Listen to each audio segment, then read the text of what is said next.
stories, but we turned it over to the ladies. Thank you, ladies, that preached and talked about things from the heart of a mother. And then some of our gentlemen talked about things from the heart of a father. And this is the last sermon in that series, from the heart of a father. And then next week, we start with a new series all through July, all about freedom. Of course, right? July, freedom. Diana, are you here yet? Where are you, Diana? Wave your hand somewhere. She's not here. She said she was going to be here today. I'm sure she'll come in while the series. Oh, is she over there? She's studying for Tuesday. She has her. Oh, hi, Diana. There you are. On Tuesday, she has her citizenship test. And so, yeah. She has 100 questions that she has to study about the United States government, about our history. I'll bet most of you would maybe get a C or a C minus in these questions. I'll tell you what. And so she has to know all of these things, and she can only miss 6 out of the questions they ask her. I quizzed her yesterday, and boy, oh boy, she knows a lot about our government. I think outside of Andre, who's a nerd about these things, I think some of us would have a hard time passing that test. So looking forward to Tuesday and the results after that. So, from the heart of a father, Jesus says to his disciples, this is how you ought to pray. Our Father. That word, Father, brings up all kinds of thoughts, feelings, emotions on a spectrum to all of us. Because some of us only have good, our father, some of you had fathers that were just perfect. Man, when you talk about your father, it's in glowing terms of, it's almost like they never made a mistake. You had good fathers. That's not my experience at all. My fathers gave me a different kind of a ride. Ellen White says that our first glimpse of God is through our parents, through our dad, through our mom. Parents stand in the place of God to their children to tell them what they must do and what they must not do with firmness, perfect self-control. Like all your kids had firmness and perfect self-control, and as parents, I'm sure you always did. But here, the first glimpse of the Father, of how we make God out to be, is our Father. Our parents kind of teach us who God is, who God isn't, whether to believe in Him, her, it, or not. And my fathers definitely set a trend. I have a very complicated father's story. It's not a normal one. And some of you, when you've heard some of my testimony, have come up to me and said, man, do we have a lot in common. You get it. You get where I'm at with some of this. See, my very first father, well, I don't remember him. My first father figure was a foster father. When I was born, my mom relinquished me to the state of California.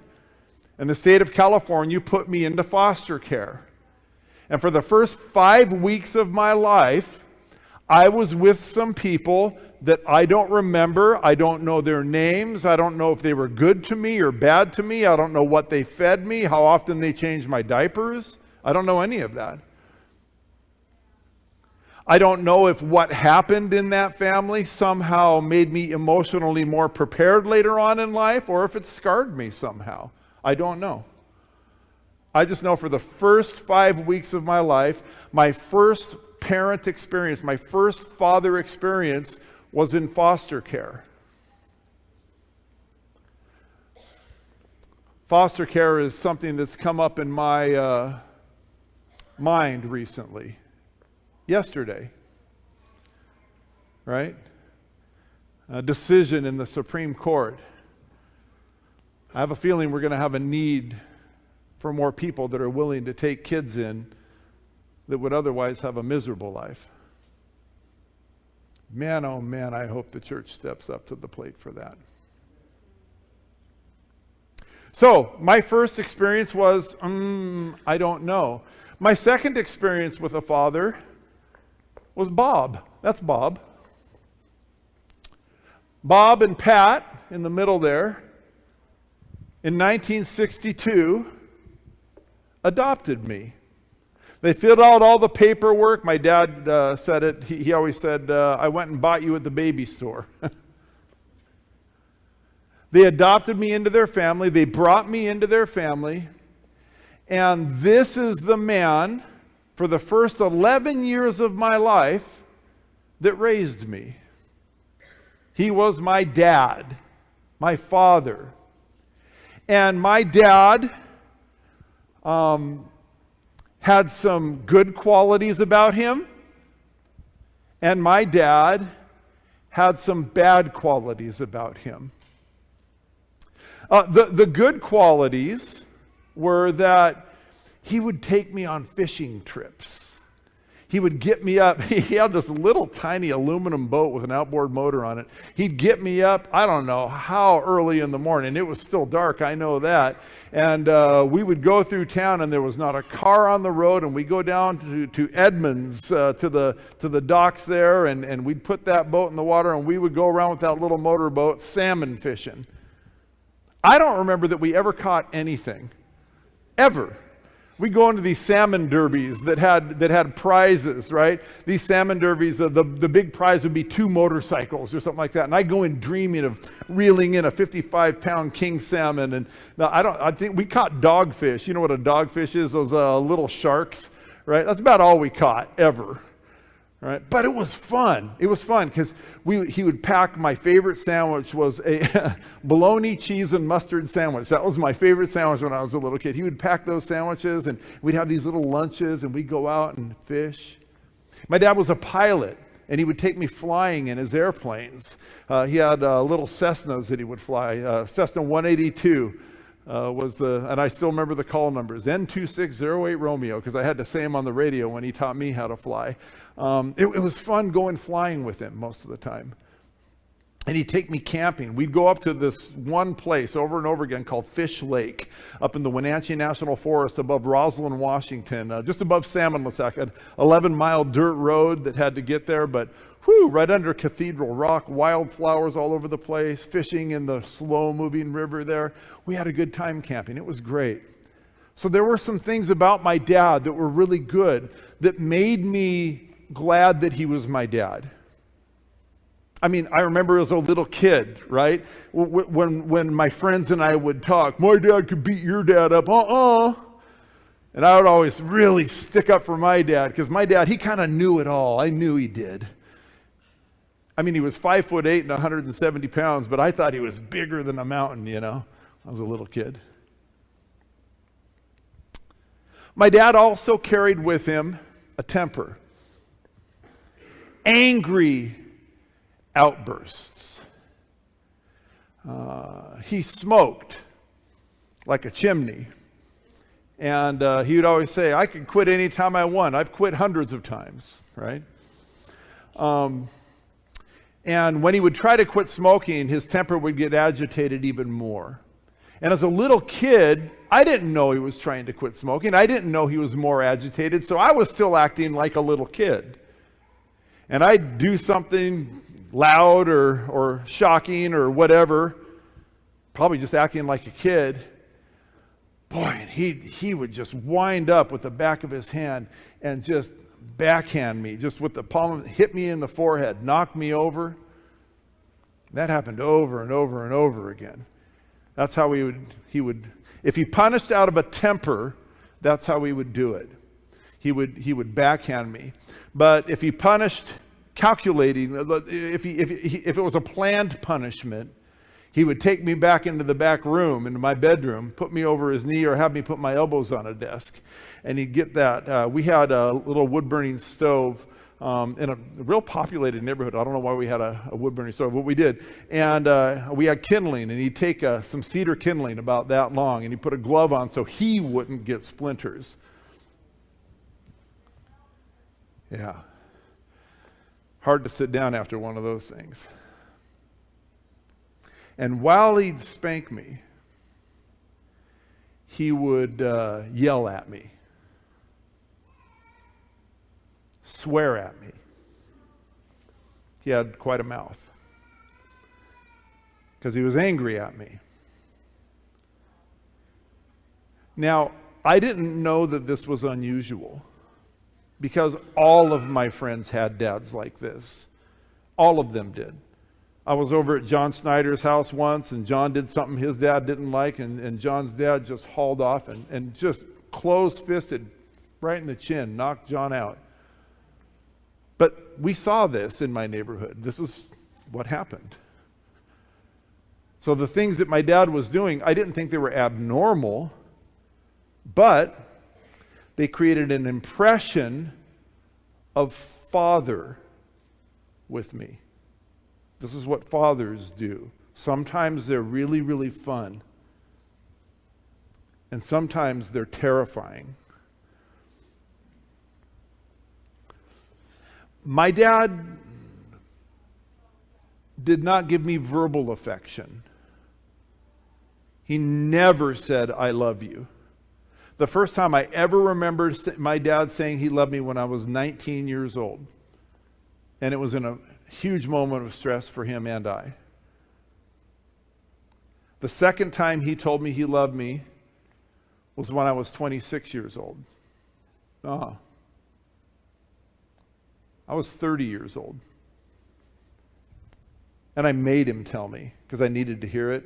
Just watched a movie that made me cry about a dad and a boy that were in conflict all the time. And I was in San Antonio, Texas, preaching at a youth event. And I'm in a hotel and I'm watching this movie, and this dad and this kid are in conflict, and I find myself crying, and I call my dad on the phone. "Tell me you love me." "What's the matter with you?" "Just say it." "Well, I'm proud of you." "No, say the words." "Okay, I love you." I said, "Thank you," and I hung up.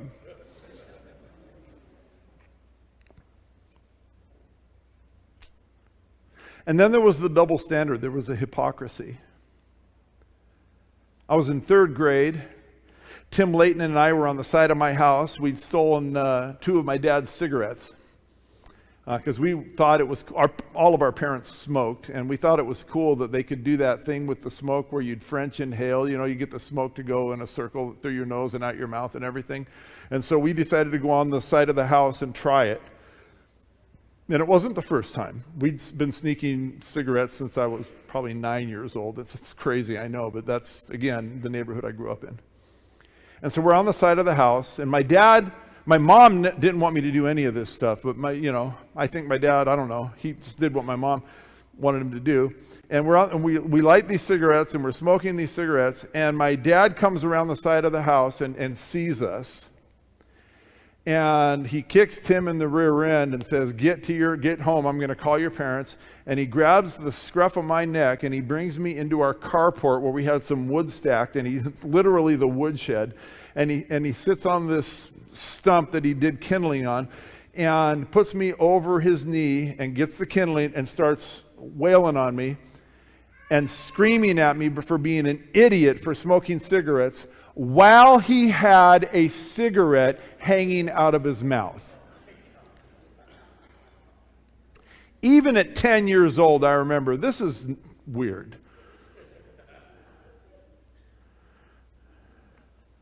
I would hear from him, "You don't have a brain. You're stupid." Heard that a lot. "Don't touch my tools. You're just going to lose them. You don't know what end of the wrench to use anyway." And then there was the divorce. See, the divorce was about how they wanted to raise my sister and I. My sister and I heard every argument. And most of the time it surrounded, my mom wanted to raise us as Christians, as Adventists by that time, and my dad not wanting us to be that way. And we could hear how he felt about us sometimes in the heat of an argument, and it wasn't positive. And that led to the divorce. He got free from my mom, and this 40-year-old man became a 45-year-old man. Something like that. No, I think it was anyway, he was young to me now. All of a sudden he became a teenager. He bought a Firebird, started unbuttoning his shirt down to here, wearing these gold chains, the 70s, remember? Dating girls that were 3 or 4 years older than me, and then bragging about it in uncomfortable detail. And I would soak it in because he was kind of my hero.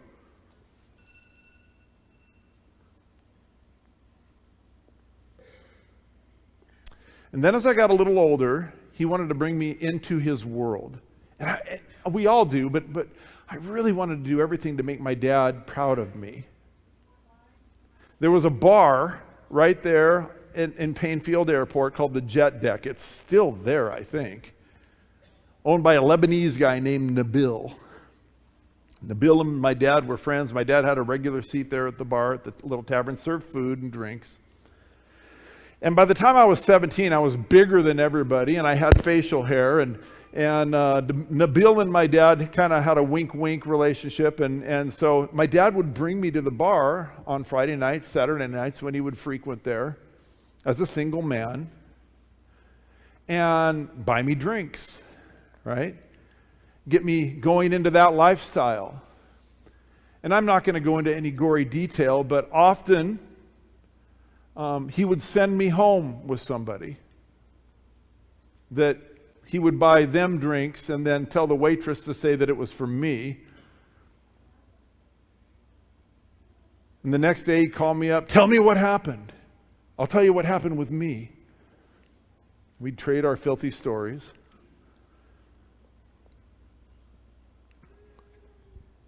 It really isn't. It's amazing to me that Jesus somehow got my life. I mean, so during this time with my dad after the divorce, the next father figure I had in my life was the big blonde guy in the back of the picture there, Don. My mom married him. She met him at a prison picnic. He was in prison he was supposed to be 20 years to life for murder. That's one of the newspaper stories about what happened, what he did. They let him out of prison early, and there he is in our home, my new stepfather. And I've told you so much of this before, I don't want to go through it all, and I won't. But if my dad had a knack for putting me down and making me feel bad about myself, this guy doubled down on it, tripled down on it. He was so negative and he was so violent. I was 14 when he moved into the house. He was physically violent, abusive, more than just cuffing me over the forehead like my dad used to do. This guy was brutal. He, in every imagination of what an angry physical abuse could look like, that's what he was to me and my sister. Now, again, this is all set in the background of what's my idea of a father. When somebody says the word father, what comes to my mind? Believe it or not, this guy, I think probably the worst person I've ever met, had some good things about him. He had somewhere in him some generosity. He gave me my first car. He just gave it to me. I was so stunned by that because I thought he hated my guts. He gave me a car. It must have been my mom saying something to him. And it wasn't just any car. It was a 68 Pontiac GTO.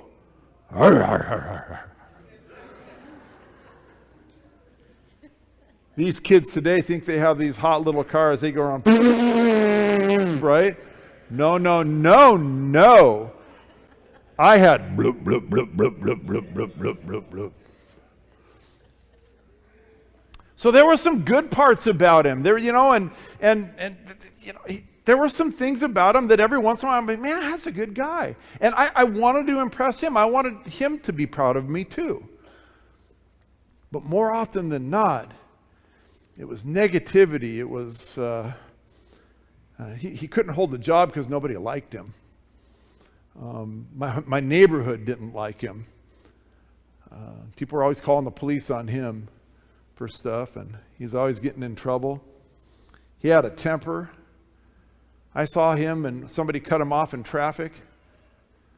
Summertime, somebody's window was down. He gets out of the car. I'm in the other seat.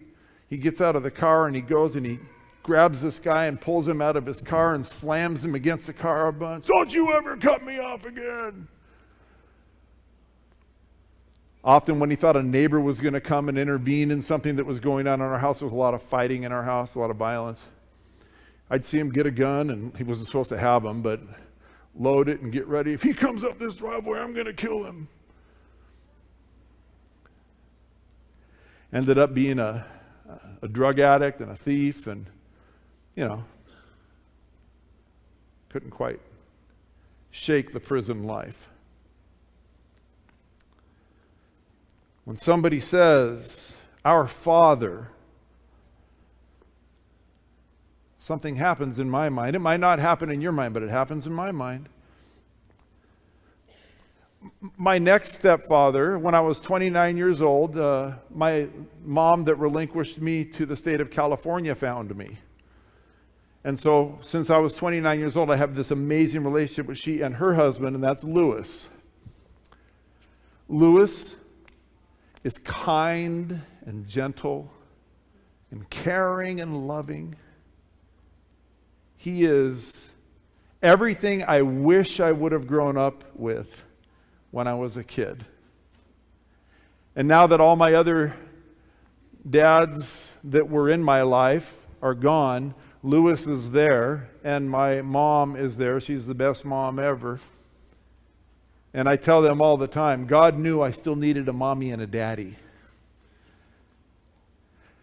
My idea of fatherhood, and you know, at 29 years old, when you meet somebody for the first time, how much of a father can you be, right? More of a friend, but my idea of fatherhood changed a little bit when I met Lewis, because he's such a positive person, I've never had a negative thing happen between me and Lewis, and since I was 29 years old, which is what, 4 years, something like that? All you people doing math. So there's one more dad. My mom decided that she should get a hold of the birth father. And so I've met with him 10 times maybe, a dozen times, something like that through the years. And I don't know him very well. What I do know is he's so wrapped up in the angry political world with the news channels he watches all the time and everything, that his daughter, who lives half an hour away from him, sees him about once a year because she decided that at some point in her life she wanted to be a Democrat. And so she's just a communist, you know. I mean, she's not even involved in the political process at all. She's just, you know, she's just a communist. I don't know a lot about him. I don't have a close relationship with him. I don't know that there's a reason to have that. But again, in my blood is flowing his blood. And a part of who he is a part of who I am. And I look at him as a father, and there are some really nice things about him. And there's that. So I have all these impressions of fatherhood that have been foisted upon me through the years. And then, oh no. Now it's my turn to be a father. Oh no. How am I going to do this? Because the examples I've had in my life have been so light and dark, off and on, good and evil, fun and torturous. What kind of a dad am I going to be? Man. My son's 25 years old right now. Just turned 25. And you know what? He's still alive. So I did that part right so far. But I made so many mistakes. I mean, I know I did some good things. I remember the good things. But I made so many mistakes that I wish I could rewind the videotape. You remember videotapes, VHS? I wish I could just hit rewind and go back to a certain age and start over and do that part over again. And I'll bet in honest moments, if you were to ask my son if he had to take an honest pill, he would probably tell you the same thing about me as I said about all of my fathers. Yeah, there were some really good things, and probably not some good things. Light and dark. Being a parent is hard, isn't it? Whew. Never prayed so hard. Never cried so hard. Never experienced so much joy. And as I was preparing this talk, I thought, all my life I have been preparing my son to be a father. He's looked at me. Is that a good thing? Or is that a bad thing? I guess time will tell. So I know I'm not the only one that has felt these things. I think I told you the story of a young girl that was my star volleyball player. I used to coach volleyball for Canadian Union College, is what it was at the time, Burman University now. And our volleyball team was very good that year. We went undefeated that year against all the other Christian colleges in Alberta. And my star, man, she was something else. The one thing she wouldn't do with us, though, is have team worship together. She would always step out of that. And I talked to her about it, and I said, why in the world won't you just experience worship with us? And she said, yeah, I don't have any time for God. Why?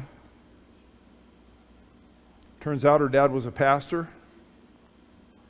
And every Sabbath morning while her mom would be in the shower getting ready for church, Dad would do unspeakable things to her since she was a little girl. The worst kind of abuse. She endured it until she was 12, 13 years old, tried to tell people. Nobody would believe her because he was such a good speaker. She got away out of the house to boarding academy and then went to college. And she said, I remember praying for all I was worth, that God would somehow intervene. She said, and he never did. She said, he didn't have time for me.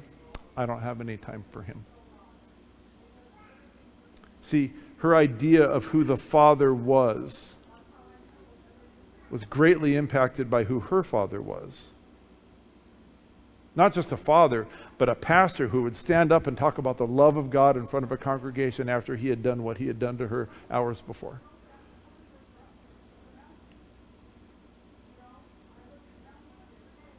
There were other kids. Wendy and I have had lots of kids through the years that would talk about their absentee fathers, fathers that just skipped out on the family. Do you know where he is? Nope. know what his name is? No, my mom won't even tell me that. Unfaithful fathers. We were doing great, and then my dad went and cheated on my wife, or my mom, and he took off with his secretary or whoever. Stories about lying fathers. He always said he was going to show up, but he never did.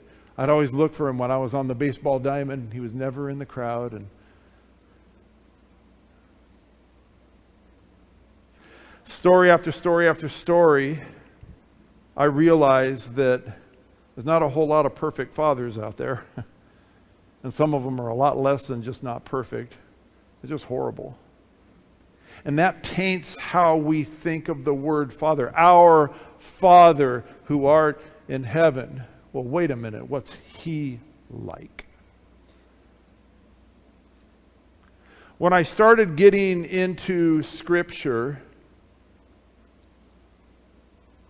I started reading the Bible, and like a lot of people, I started reading in Genesis, and I wanted to kind of go through from this point to that point in the order that it was written. I didn't know how else to read the Bible, so that's what I was going to do. And I read in Genesis, Exodus, Leviticus, Numbers, Deuteronomy, Joshua, Judges, and I started going through the Chronicle.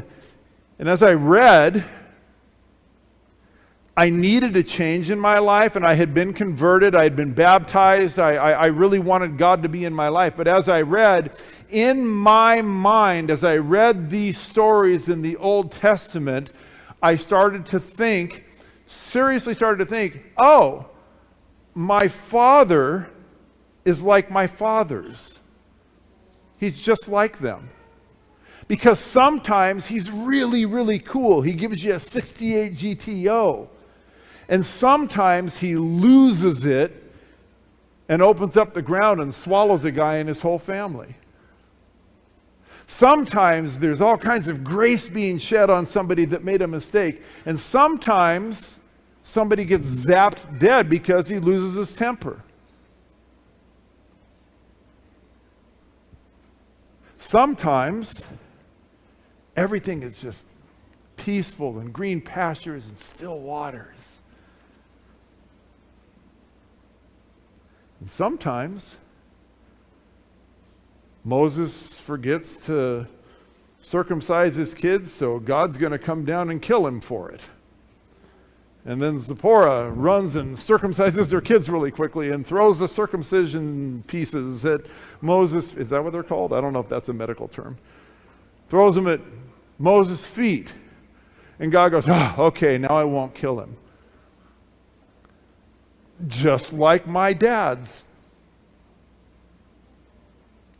So the first part of my Christian walk, when I prayed, Our Father, my father in my mind was like my father's. Not a lot different, other than this one was a lot more powerful.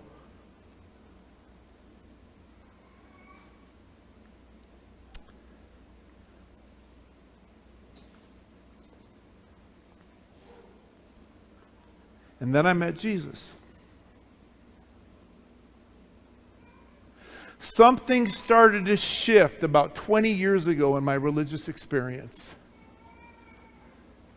Something shifted radically for me, and it was over a period of time as I was reading the Bible and understanding it more and more and more and getting closer and closer to Jesus. I started to discover that the ideas that I had in my head about the Father came from my fathers and from how I was reading the Bible and how I was understanding the Bible. And I don't know, this might be something that you just disagree with. But what I started to understand was my ideas of the Father from all of those scary stories that I read about him were maybe not a good representation of who the Father is. In fact, maybe I put those things through the wrong filter. And what I discovered as I got closer and closer to Jesus was that Jesus and the Father are exactly the same. Exactly the same. And what I discovered was, if I can't see Jesus doing it, then whatever I think about the Father in that other story, I don't know the whole story. Because if Jesus wouldn't do it, the Father wouldn't do it. How do I know this? Hebrews 1:3, the Son is the radiance of God's glory and the exact representation of his being. John 14:9, he who has seen me has seen the Father. John 17, I have brought you glory. He's praying to the Father. I have brought you, Father, glory on earth by completing the work that you've had me to do. What is the work that God sent him to do? Look at this. I have revealed you to those whom you gave me out of the world. I've revealed you. They didn't know you. Well, wait a minute. They had the Old Testament. They had the law and the prophets. They had it, and they knew it. They studied it all the time. And Jesus had to come and reveal the Father because they didn't know the Father. One of the most powerful evidences of this. After 6 days, Jesus took with him Peter, James, and John, the brother of James, and led him up to a high mountain by themselves. There he was transfigured before them. His face shone like the sun, and his clothes became as white as light. Just then there appeared there before them Moses and Elijah talking with Jesus. There Jesus stands, illuminated by the glory of God, the Father. And on either side of him are the law and the prophets. And a voice comes out of heaven and says, this is my beloved Son in whom I am well pleased. Listen to him. See, the devil, the Bible tells us, is here to deceive us about the Father. He wants us to think things about the Father that would paint the Father a lot more like the devil than like Jesus. He's here to deceive the whole world, the book of Revelation says, about the Father. And Jesus comes and says, no, no, no. Whatever you believe about the Father, you have to filter that through me. And if you don't see me doing it, the Father's not going to do it. It's a paradigm shift for how I started to read the Bible and understand the Father. And for the very first time in my life, it started to dawn on me that my Father was nothing like my fathers. It started to dawn on me that the things that my fathers said about me, the things my fathers berated me about, the ideas they put in my head about who I am, they were all lies. Because I am not who my fathers say I am. I am who my Father says.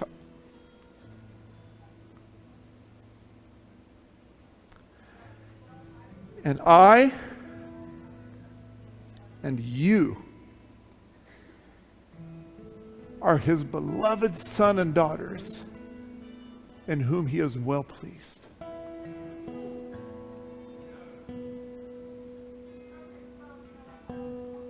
He loves you with an everlasting love.